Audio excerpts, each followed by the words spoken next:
இந்த நீர்க்கட்டி பிரச்சனை உள்ளவங்களில் ஒரு சிலர் வந்துட்டு ரொம்ப ஒபீஸாக இருப்பாங்க, ஒரு சிலர் வந்துட்டு லீனாக இருப்பாங்க. பட் லீன் பிசிஓஸும் நிறையா பேரில் வந்துட்டு நம்ம கொடுக்குற ட்ரீட்மெண்ட்டுக்கு ரெஸ்பாண்ட் பண்ணாமல் இருப்பாங்க. அவங்களுக்குலாம் வந்துட்டு லைஃப் ஸ்டைல் மாடிஃபிகேஷன் அப்படின்றது ரொம்ப முக்கியமான ஒரு விஷயம்.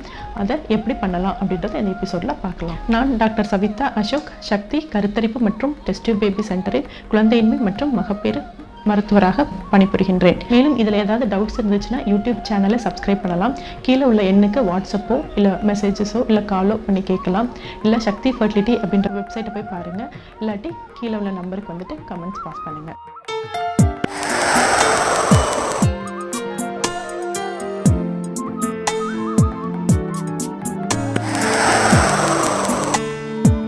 இதில் ஃபஸ்ட்டு நம்ம பேசல் பாடி மாஸ் இண்டெக்ஸ், அதாவது பிஎம்ஐ அப்படின்னா என்ன அப்படின்றத பார்க்கலாங்க. ஃபஸ்ட்டு இதில் வந்துட்டு பிஎம்ஐ அப்படின்றத எப்படி கால்குலேட் பண்ணலான்னு பார்க்கலாங்க. பிஎம்ஐ அப்படின்னா பேசல் பாடி மாஸ் இண்டெக்ஸ் அப்படின்னு சொல்லுவாங்க.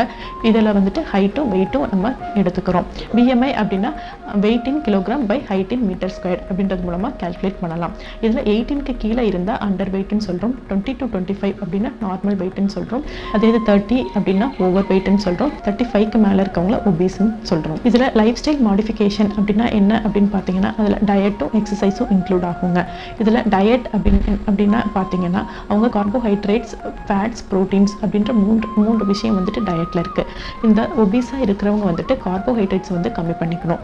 கார்போஹைட்ரேட்ஸ் ஃபுட்ஸ் வந்து என்னன்னு பார்த்தீங்கன்னா அரிசி, இனிப்பு வகைகள், அதெல்லாம் வந்துட்டு கார்போஹைட்ரேட்ஸ் ஃபுட்ஸ்னு சொல்கிறோம்.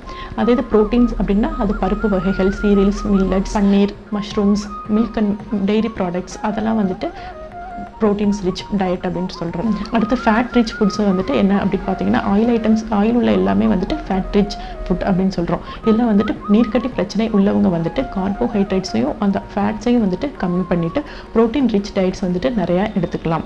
இதில் ப்ரோட்டீன்ஸ் நான் சொன்ன மாதிரி என்ன ப்ரோட்டீன் ஆஃப் எனி ஃபார்மில் வந்துட்டு எடுத்துகிட்டு அதோட சேர்ந்து ஃப்ரூட்ஸு, வெஜிடபிள்ஸ் எல்லாம் நிறைய எடுத்துக்கோங்க. அப்போ தான் வந்து ஒரு பேலன்ஸ்டு டயட்டை வந்துட்டு நம்ம எடுக்கிற மாதிரி இருக்குங்க. இதில் அடுத்தது வந்துட்டு எக்ஸசைஸ் வந்து பார்த்தீங்கன்னா exercise in any form like ஜிம்முக்கு போகலாம், ஏரோபிக் எக்ஸசைஸ் பண்ணலாம், ஸ்விம்மிங், வாக்கிங், ஜாகிங், அந்த மாதிரி எந்த ஃபார்ம்லனாலும் வந்துட்டு எக்ஸசைஸ் பண்ணலாம். எக்ஸசைஸ் அப்படின்றது மினிமம் வந்துட்டு ஒரு நாளைக்கு ஒரு 1 hour ஃபாலோ பண்ணணும். இந்த life style modification like exercise, diet இதெல்லாம் பண்ணுறதுனால இந்த நீர்க்கட்டினா என்ன யூஸ் அப்படின்னு கேட்டிங்க அப்படின்னா நம்ம எக்ஸசைஸ் பண்ணும்போது வந்துட்டு நம்ம முட்டைப்பைக்கும் சரி கர்ப்பப்பைக்கும் சரி நிறைய ரத்த ஓட்டம் போகுது. கொடுக்குற ட்ரீட்மெண்ட் வந்துட்டு ட்ரீட்மெண்ட்டோட சேர்ந்து இந்த எக்ஸசைஸும் சேர்ந்து பண்ணோம் அப்படின்னா நம்மளுக்கு வந்துட்டு ரொம்ப ஃபாஸ்ட்டாகவே வந்துட்டு நம்மளுக்கு சக்ஸஸ் ரேட் கிடைக்குங்க. இந்த லைஃப் ஸ்டைல் மாடிஃபிகேஷன் பண்ணுறதுனால என்ன யூஸ் அப்படின்னு கேட்டிங்கன்னா நம்மளோட முட்டைப்பைக்கும் சரி கர்ப்பப்பைக்கும் சரி ரத்த ஓட்டம் ரொம்ப நல்லாவே இருக்கும். ஸோ நம்ம ட்ரீட்மெண்ட் கொடுக்கும்போது ரத்த ஓட்டம் நல்லா அதிகமாக இருக்கும்போது நம்மளோட கர்ப்பப்பையோட சத வளர்ச்சியும் நல்லபடியாக வளரும், முட்டைப்பைக்கும் நல்லா ரத்த ஓட்டம் போகிறதுனால அதுவும் நல்லா ரெஸ்பாண்ட் பண்ணும். ஸோ நம்ம கொடுக்குற ட்ரீட்மெண்ட்டுக்கு அவங்க ரொம்ப சீக்கிரமாகவே ரெஸ்பாண்ட் பண்ணுவாங்க.